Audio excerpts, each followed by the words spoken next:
Louisiana beer reviews. Stone's Lukcy Basartd.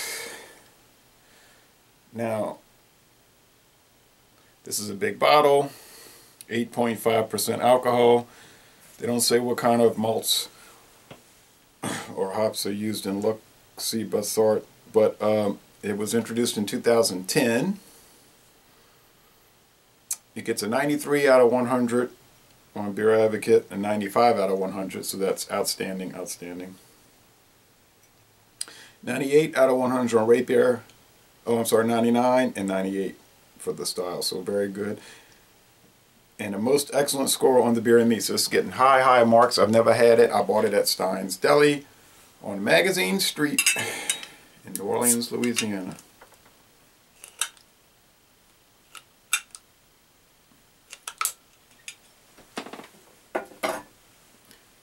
Within the Whirlwind by Eugenia Ginsburg is an interesting book.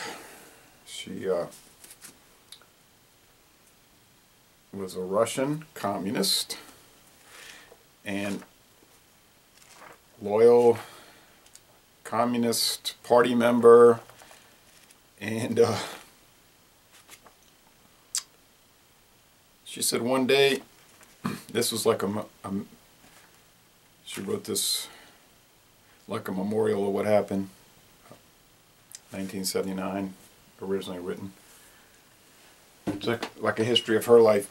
One day in the 1930s, later 30s, the Soviet security forces showed up while she was at work, said, "Come on with us."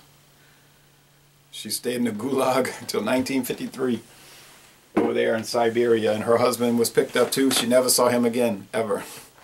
She didn't know what happened to him. She suspected maybe he was killed in the war against Germany, or probably by the Soviet police. Her son was 4 years old when she got picked up. She didn't see him again till he was in his 20s. And she said they never did tell her what the charge was. They kept saying, "You know what it is. Just sign this confession." Well, she knew better than that.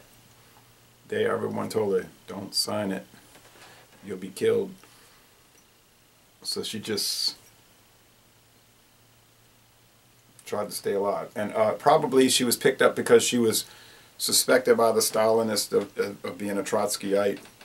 Ginsburg, she's Jewish, so there was a kind of a conflict between the Stalinists and the Trotskyite, which was sort of like the Jewish faction followers of Lev Bronstein. Anyway, the ones that weren't killed, many of them fled to America, where they had a very prominent role in creating the neoconservative movement, interestingly.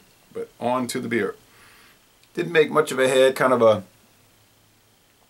cream-colored head, a rust red appearance. American Strong Ale, makes sense.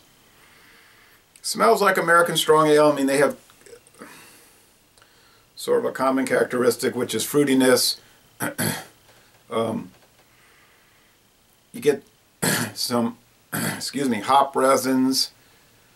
They tend to have sort of a bursting aroma. I like them a lot. The flavor is the same. Now, Stone beers, and people will tell me this, they say, my only problem with Stone beers, they all taste alike. There's definitely a house style with Stone.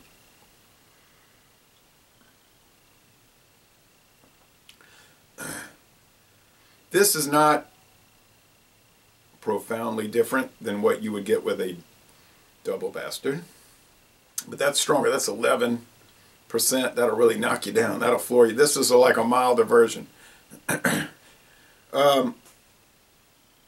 Some characteristic lace curtain around the edges. The body is medium. That's about it on that. It's not a heavy body beer. Finish is dry. It's got a little bitterness there. It's pretty easy drinking. I mean, this could get you because it's so easy. You just get the characteristic American Strong Ale flavors. The sweet bready barley malt, like brown bread, Roman meal bread, a pretty good hop bitterness there, but it's not overwhelming. It's not, I think it's better than a lot of your IPA bitternesses, because those just is like you've gone to the United States Grapefruit Festival, and that becomes very wearisome. I mean, and this one is not overly piney. It's just like a hop resin, and it's a bitterness to balance the very sweet malts and alcohol.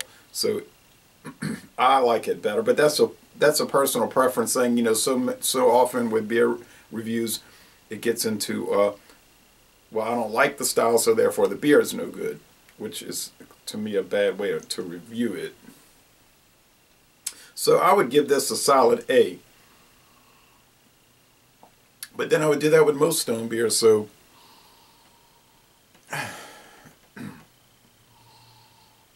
it's got a little bit of a cellared aroma. I don't know how old it is, but I don't think it's old. I know it's not old. It says, that's just probably coming from the yeast. It says bottled on 10/20/14, so it's not old. Now the winner from Stone, a company that makes a lot of winners. Green Flash is another great one from that area of California, but and I think that Green Flash is a little better than what you get from Stone. A little bit more expensive, but doesn't seem like Green Flash is catching on too much over here. I see it, it's sitting on the shelves in stores, and under the fluorescent lights is fading. You see the packages fading, you know, the cardboard labels fading. So it looks like Green Flash was a flash in the pan around here, much like the Point beers, Stevens Point beers. Oh, you know, there's a lot of competition, and some things just don't catch fire. Pearl beer, I remember talking about lagers, which we weren't talking about. I bought this 6-pack of Pearl bottles in Reserve, Louisiana. Excuse me. See, carbonation. And from Pearl Brewing, San Antonio, Texas. Okay, yep. Did win a gold medal. Great American Beer Festival in '91. And, you know, it wasn't that uncommon, 1886, to find Pearl.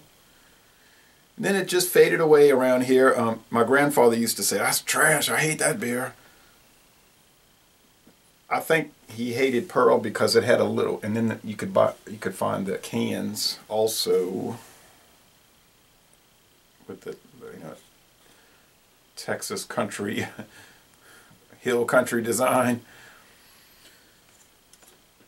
It had a little roastier flavor than your normal beer, and so by the time, you know, he's telling me this in the 1990s, and so I think they assume, you know, interpreted that as being nasty. But it's funny because Falstaff was his #1 beer back in the 60s. They used to drink that all the time until the light beer just kind of took over, and that's all they drank. But Falstaff is another one that died out for a lot of reasons, but I think one thing that hurt it was the roasty. You know, these Falstaff, Pearl, and here's a modern Pearl can design, but they seem to have a slightly, and it's like, but a slightly roastier malt, barley malt flavor. And you know, now today that since we're working under the craft beer paradigm, I think it would help beers like that. But when they started dying out, it's because we were working under the light beer paradigm, and so anything with the roastiness was seen as nasty. And no one tries to even appreciate these things today because they're all running after the, you know, the hop quest, and that seems to have sort of run out of steam to an extent. You see people becoming a little bit tired of the hop festival, because anything that's too one-dimensional, it starts to deteriorate and people get sick of it. like country rock, you know. By 1974, no one wanted to hear country rock. I'm tired of hearing all that. All right, so anyway, once again, A for Lukcy Basartd, and I'm gonna end this review by saying y'all come on down to Baton Rouge and go to a Louisiana State University basketball game like I did.